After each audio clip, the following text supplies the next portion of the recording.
Well, the 30th African Union Summit has come to a close in the Ethiopian capital, Addis Ababa, where a number of important decisions have been made. And tonight, Liberia might as well go down in history as the country with the longest list of cabinet secretaries, to be precise, 84, and still counting.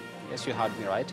Also tonight, Kenya sits on the edge once again, even as opposition leader Raila Odinga prepares to be sworn in as the people's president following last year's controversial election. This is Bottomline Africa. My name is Yusuf Ibrahim. Of course, it is Monday, the 29th day of January 2018. But first, let's take a look at the headlines tonight. The African Union is now threatening to take more punitive action against South Sudan to restore sanity in the war-ravaged nation.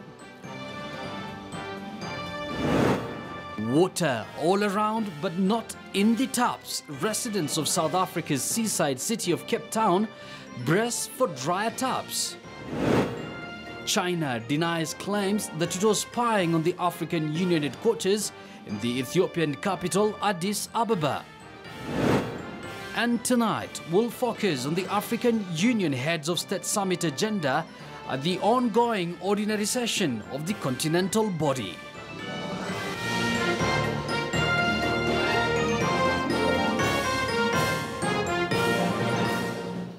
That last bit on our highlight forms the basis of our Twitter poll question tonight, and we're asking you, do you think the resolve by African leaders to root out corruption in the continent will succeed? Do you think the resolve by African Union or African leaders to root out corruption in the continent will succeed? I'd like to hear your feedback on this. Our Twitter handle is at KTN News. You can as well tweet me at Yusuf Ibra. The hashtag, as always, is Bottomline Africa. And of course, this same question is going to form the basis of our discussion tonight in studio. I have our guest ready. We have Zulu Elvis, who is the Executive Director FIDEP. We also have Richard Tuta, who is a security expert. And joining us all the way from Addis Ababa, Ethiopia, later in the program is Tayeb Gum from the Africans Rising. But for now, let's begin with our top story, which is from right here in Nairobi, Kenya. And a showdown looms in the Kenyan capital, Nairobi, of a planned swearing in of opposition leader Raila Odinga. Now, a government ban on all group activities at the Uhuru Park remains in force, even as the opposition coalition NASA remains adamant that they will use the grounds to swear in their leader as the people's president. Now, Nairobi Police Commander has declared Uhuru Park a no-go zone, saying it has been sealed off in line with the Nairobi County government's directive that they have closed the grounds for public activity so as to carry out some renovations.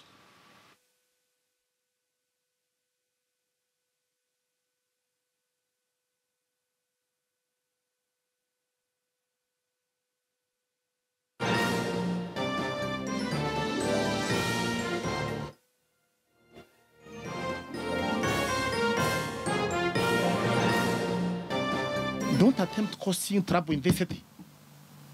We are not going to allow that one. We guard this city jealously. We love it. This city is dear to us. Most of our supporters have already checked into the city. Others continue to come from across the country.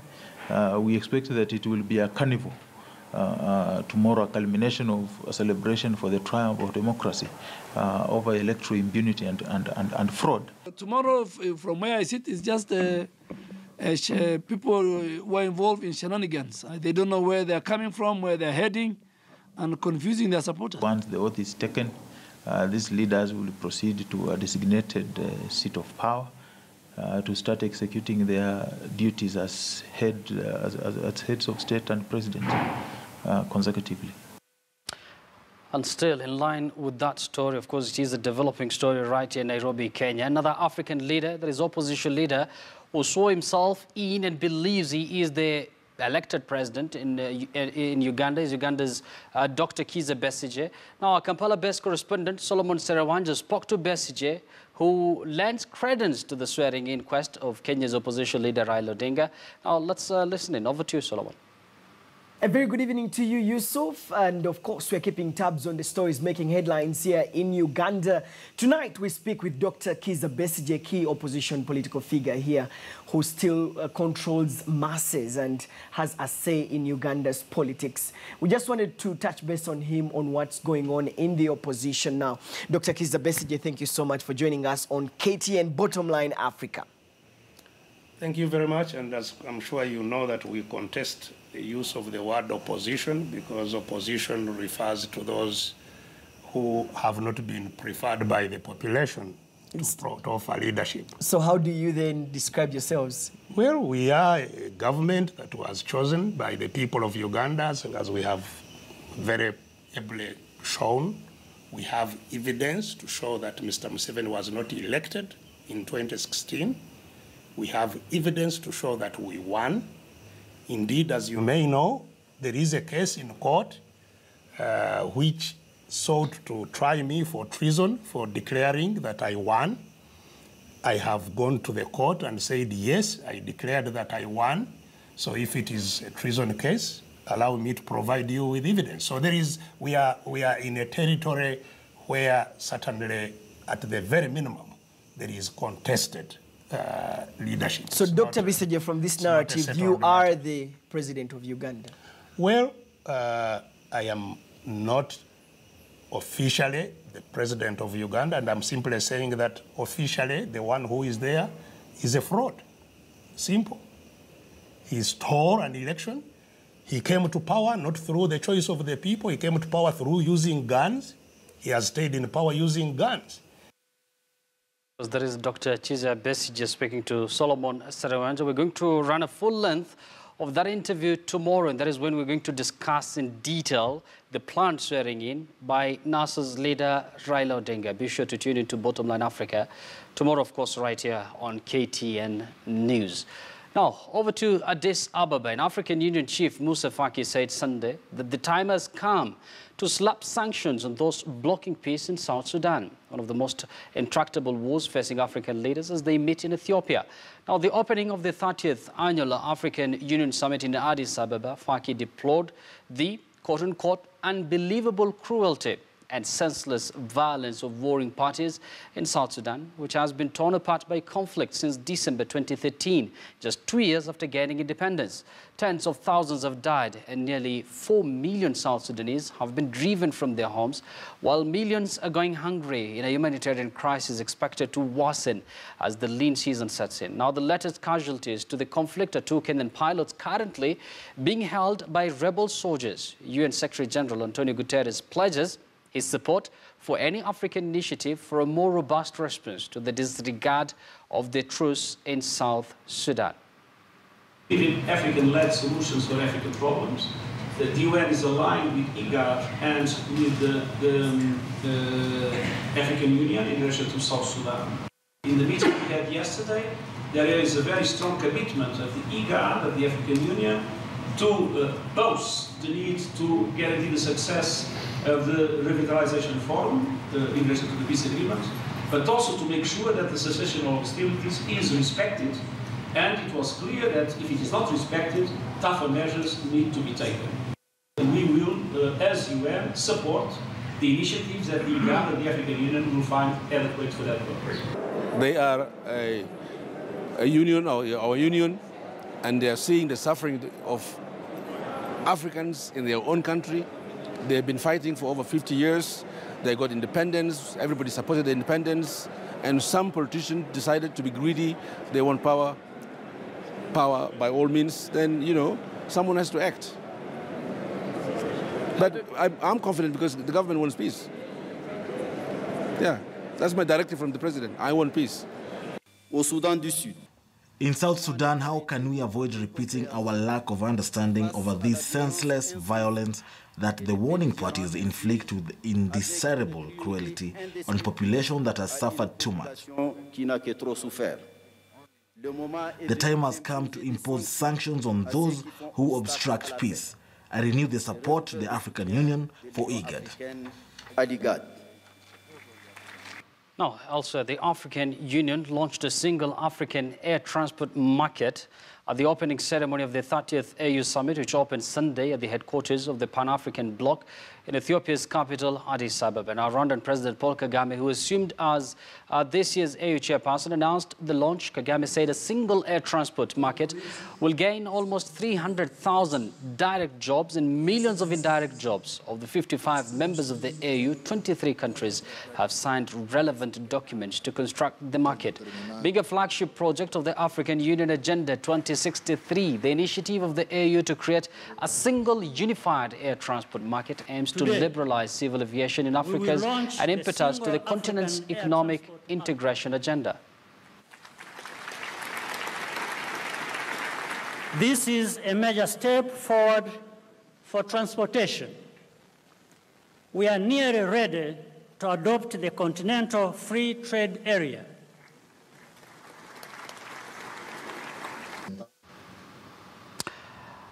And still, matters AU and, of course, Addis Ababa, that is their headquarters. Now, China's ambassador to the African Union on Monday denounced as absurd a report by French newspaper Le Monde alleging that Beijing has been spying on the continental body. Now, the report published last week claims technicians at the body's headquarters in the Ethiopian capital discovered last year that the contents of their computers had been regularly copied to servers in Shanghai, China since 2012, citing several unnamed AU sources. Now, the AU leadership did not address the report in their opening remarks on Sunday. The Ethiopian Prime Minister Haile Mariam Desalegn downplayed the findings. Published by the Le Monde a few days ago is a sensational story. It is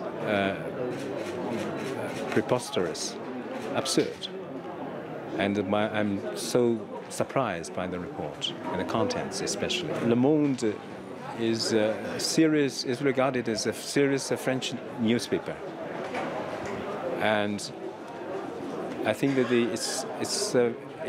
I do not understand that why they choose this this time to publish this story. Just one day before the summit.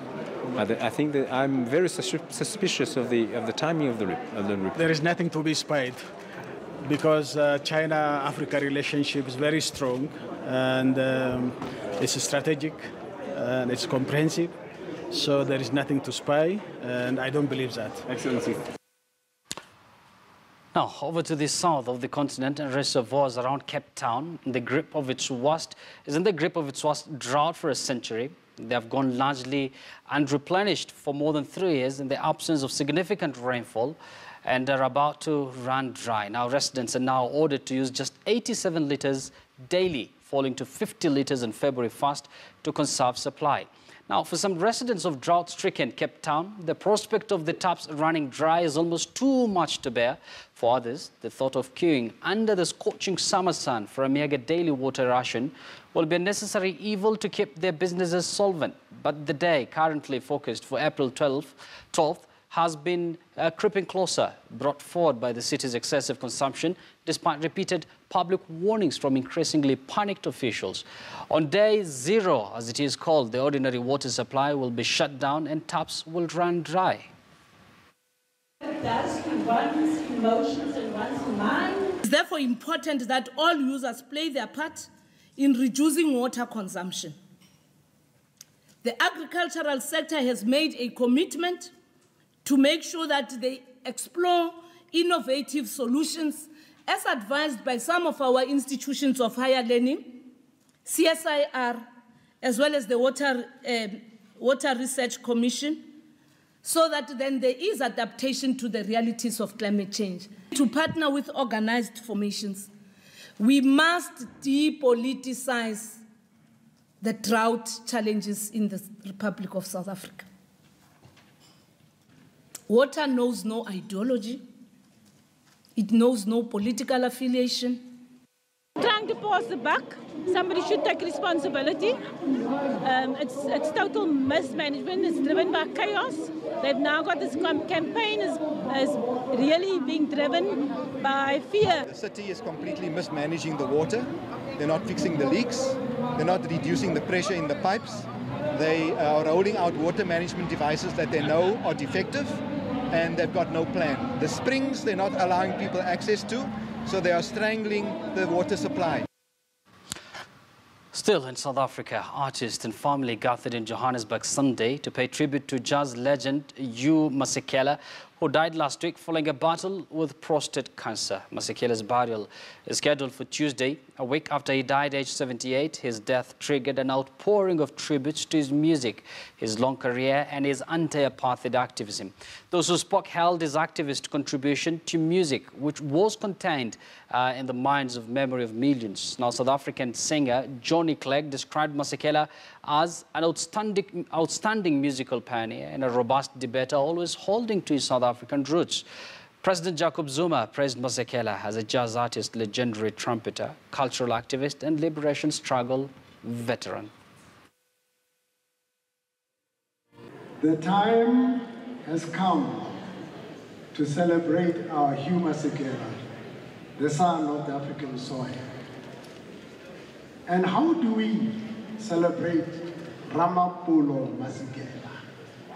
If you are in your right mind, you celebrate Hugh with music. Yes, you celebrate Hugh with music. Kaposha. No one has ever utilized music in the way that he did in order to deliver his message of truth and equality in this uncaring and unfair world. In addition to his superb and unique canon of recorded music, Hugh leaves behind in the memories of those audiences throughout the world who were fortunate enough to have attended any of his performances an indelible vision of one of the world's greatest entertainers. There's another part of my brother that a lot of people don't know, which is that he was very witty. You know, a lot of guys, you talk to them and they go, duh, duh, duh. My brother always had a quick, intelligent, and funny answer to everything. Tributes there pouring into the late Hugh Masekela. Now, over to Uganda, and copies of Uganda's Red Pepper newspaper hit the streets today, 2 months after it was ordered to shut down for publishing a story alleging a plot by Uganda to topple Rwandan President Paul Kagame. President Yoweri Museveni last week pardoned the paper's editors and directors who have been facing treason and defamation charges. Now, the presidency said that the publication's management promised to become more professional. A co-founder of the paper, Arinaitwe Ruyendo, says they're going to polish their style, but he said will not self-censor. The publication has been known to publish salacious and gossip stories, but it has also been known to cover stories of state corruption.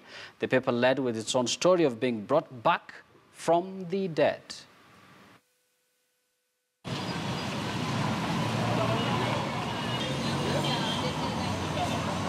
Business was less, people looking for red pepper, not seeing red pepper, but this time red pepper, I think it's now good. If they had written liberal things again, it is not good for the government. But if the president has pardoned them, they can go continue with the work and don't repeat the same mistake. I've made the issues clear now that they will no more putting some lies, defaming the president, even like any political leader, just defaming stories. But it has been doing that for long now. By maybe just changing in the system of theirs, how they should actually make up their stories, make sure that what they say, they mean it, and it is all truth. Now, talking of Paul Kagame, let me return you back to Addis once again, and expectations remain high as Rwanda's President Paul Kagame takes over the mantle of leadership of the African Union. Reactions as to what lies ahead of him and whether or not he will be able to deliver remain mixed. Our regional correspondent Eugene Anangwe spoke to various analysts through our partner television station, Rwanda TV, on this and more. Let me start with you, Gonzaga. I mean, the fact that President Paul Kagame, who is now the chairperson of the African Union, was meeting with the US president, of course, in the backdrop or in the wake of those rumors of that statement, the backlash, the back and forth from the administration, I've heard of people who are feeling that we missed an opportunity to actually tell off the US president. Do you think this was a missed opportunity? It doesn't work like that. It doesn't work like that. I even saw some American commentators saying that President Kagame did not say anything about those words.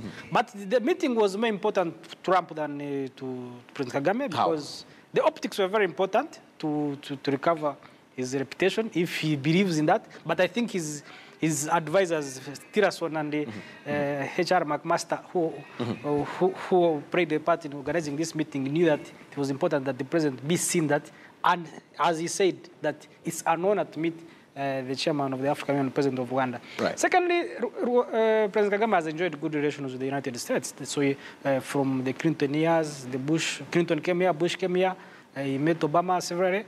So the meeting itself is not out of the ordinary, but the timing, why it happened right now, that was very important for Trump and his domestic constituencies. Right, the timing. Dr. Lonzen, what do you read out of that? Do you also feel that this was a chance for President Paul Kagame, speaking on behalf of Africa under the AU as a chairperson, he would have actually set the record straight? Do you think it is easier said than done? Well, I think, first of all, Trump was trying too much. So trying to show he respects Africans, you know, he loves them, and you know, he overdid it to the point that it lost value for anybody who was. Overdo it? How do you know that he's overdoing it? Yeah, because we have had enough time with Trump in the public space to know that he's. So he was acting, and he acted very well. Now, the interest of Africa and the US.